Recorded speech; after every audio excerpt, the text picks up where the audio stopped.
Hello tout le monde d'Everybody, ici Anne-Marie alias Cœur de Beurre et je vous propose de répondre à la question de Marie. Marie m'a envoyé sur Facebook une étiquette qu'elle espérait corriger parce qu'il y avait un souci avec la découpe autour de l'étiquette. Alors, voici ce que j'ai reçu comme fichier. Ça va être la bonne occasion pour nous de revoir ce qu'est le tracé composite, de revoir un petit peu comment ça se fait que les écritures peuvent bouger quand on envoie le fichier à quelqu'un d'autre. Et voici comment j'ai reçu le fichier. Donc, vous pouvez voir déjà que l'écriture n'est pas l'écriture à laquelle on s'attend. Donc, je vais d'abord enlever le quadrillage. Voilà. Et je vais sélectionner une étiquette et je vais la travailler en entier pour après la dupliquer quand j'aurai ce que je veux. Bien, donc j'ai mon étiquette, j'ai fait un copier-coller tout simplement et je vais l'agrandir pour pouvoir travailler plus facilement sur le sujet. Je la remettrai à la dimension voulue quand j'aurai fini. La première chose que je vais vous montrer, c'est l'écriture. Alors, quand vous m'envoyez un fichier et que je n'ai pas la même police que vous dans mon ordinateur, ce qui se passe, c'est que je vais avoir une autre écriture, comme vous pouvez le voir maintenant. Donc vous voyez bien que, j'imagine bien que ce n'est pas la police que, je pense que c'est Marie son prénom, que Marie voulait avoir sur son étiquette. D'ailleurs, on voit bien que l'écriture ressort de l'étiquette, ce qui n'est pas normal. Donc ce que je vais faire, je vais d'abord travailler l'étiquette. Je vais mettre l'écriture, je vais dégrouper tout le bazar, oui, effectivement. Je mets l'écriture sur le côté, si ça marche. Voilà. Je mets l'écriture sur le côté, je la travaillerai après. On va d'abord s'intéresser à l'étiquette. Donc Marie me disait qu'elle n'aimait pas ce double tracé, qu'elle n'en voulait qu'un. Alors je vais te montrer, Marie, et montrer aux autres aussi comment travailler ça. On va d'abord dans dégrouper, si je me trompe. Ouais, il n'y a rien qui bouge. Donc, on va dans scinder, tracé, composite. Et là, on se rend compte que on a deux étiquettes superposées.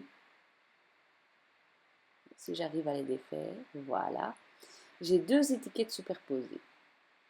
Et j'ai ce petit trou pour passer le ruban là, que j'aimerais bien mettre sur l'autre étiquette aussi, parce que je vais te proposer deux étiquettes superposables dans deux couleurs différentes. Donc je vais copier ce petit passe-cordon, on va dire. Voilà. Et avec la première étiquette, je vais en faire un tracé composite. Comme ça ne bouge plus, regardez. Ça ne fait plus qu'une seule image, et si je la remplis, je vois bien que j'ai un tracé composite puisque j'ai le petit trou qui est blanc. Ok, j'enlève le trait, vous me connaissez. Donc ici, ce que je vais faire, c'est que... Qu'est-ce que je fais là? Attendez, hein, parce que... Ah oui, je l'envoie en arrière-plan. Voilà. C'est parce que je suis obligée de refaire la voix off. J'avais eu un petit souci. Donc voilà. Ce que je vais faire maintenant, c'est que je vais mettre ceci pour faire en sorte que ça puisse bien se superposer. Alors, je mets le passe-cordon sur l'autre. Voilà. Je reprends mon étiquette et je vais la centrer. Je vais la mettre au premier plan d'abord. Envoyer au premier plan, voilà. Et je vais la centrer avec l'autre.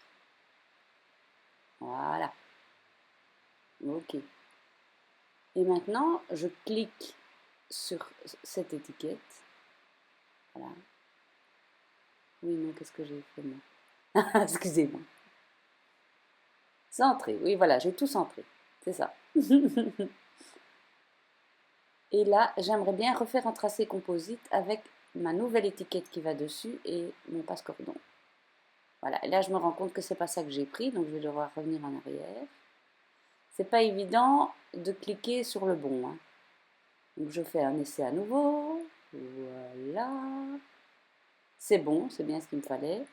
Je sélectionne le tout et je fais un clic droit, créer, tracer composite. Voilà. Et là, j'ai deux étiquettes distinctes que je vais pouvoir superposer en les collant l'une sur l'autre. C'est pas obligatoire, hein, Marie, c'est une suggestion que je te fais. Tu peux très bien ne garder qu'une des deux étiquettes à ta convenance, bien entendu, hein. Voilà. Donc, ouais. Je sais pas ce que je fais là. Je vais juste changer la couleur du trait pour qu'on voit vraiment bien ce que ça donne. Et voilà. Voilà. Enfin, je pense que toi, tu voulais faire dans les violets. Mais bon, moi, c'est un peu mes couleurs du moment, donc j'ai fait là-dedans. À toi de voir quelles sont les couleurs que tu veux faire. Alors, ce qu'on va faire maintenant, c'est travailler le texte pour mettre à l'avant, pour pouvoir l'imprimer sur notre étiquette. Et là, que vois-je? Je vois que ce texte-ci, il a été raccourci vers le haut. Donc, je vais le remettre à sa taille normale pour pouvoir tout retravailler. Alors, ça, je vais le travailler avec la police dès qu'elle le nomme. Alors, pour celle qui la cherche sur Dafont, sur Dafont, elle est renseignée comme Lemon Yellow Sunshine. Parce que si vous tapez DK, vous n'allez pas la trouver. Voilà. Et puis ici, c'est Hello Script. Toujours la même. Ces temps-ci, je n'utilise pas plus que, mais beaucoup ces deux polices-là. Vous pouvez toutes les deux les trouver sur dafont.com. Et donc là, je vais mettre le texte en gris foncé pour que ça ressorte bien. Voilà. J'ai soudé le mot Eva pour qu'il n'y ait pas les petites lettres qui s'enchevêtrent. Et là, je mets aucun trait, mais je me trompe. Je suis dans la trame couleur. Donc, je recommence. Voilà. Donc comme ça, j'ai bien tout sans couleur de trait autour. L'idée, c'est de voir ce que ça donne réellement. Parce que je trouve que quand il y a une couleur de trait autour, c'est pas terrible.